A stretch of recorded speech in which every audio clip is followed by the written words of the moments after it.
Anino mga guys, andito kami. Anong resort to? Andito po kami ngayon mga guys. Ayan, ang ganda ng view dito.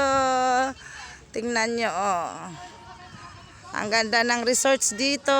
Yung lugar niya ang ganda oh. White sand po dito mga guys. Pag gusto nyo maligo dito, yan. Kontak lang kayo sa akin mga guys. Ang ganda-ganda dito. Ayan. Yan yung pamilya ko mga guys. Ayan oh. Ayan. Layo na tayo. Nagpapatugtog na po sila. Ayan po. Ayan mga guys.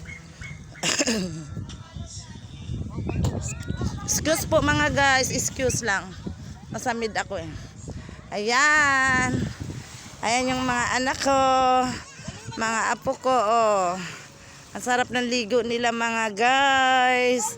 Pag gusto nyo dito mga guys, oh, hindi maalon.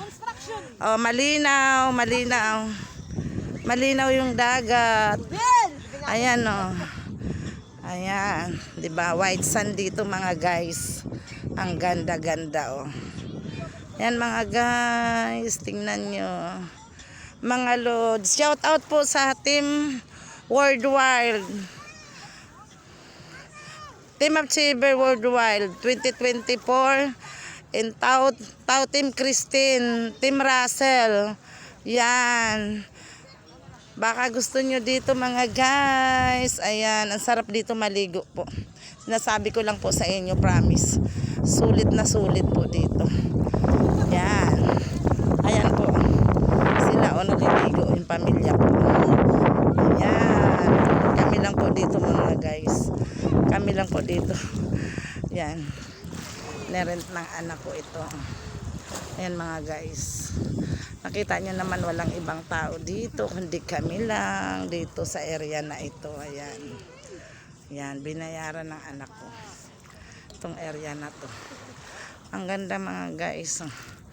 Kaya hanggang 10 PM kami ng gabi dito. Mag-overnight sana kami mga guys, kaso yung pamilya kong taga Manila na dumayo dito. Yan, sinama namin dito. Ayan. Ganda. Mamaya guys, sasakay kami sa nirentahan namin. Ayan, ganda. Ayan. Tingnan nyo yung araw, takip silim na po. Ito ang pinakamaganda dito sa dagat. Yung ganitong oras po. Ayan mga guys. Oh, nakita nyo po ang ganda. Mag-i-enjoy po kayo panoorin ito mga guys. Tapusin nyo po. At huwag nyo kalimutan mag-like and share and comment and follow na rin. Thank you so much.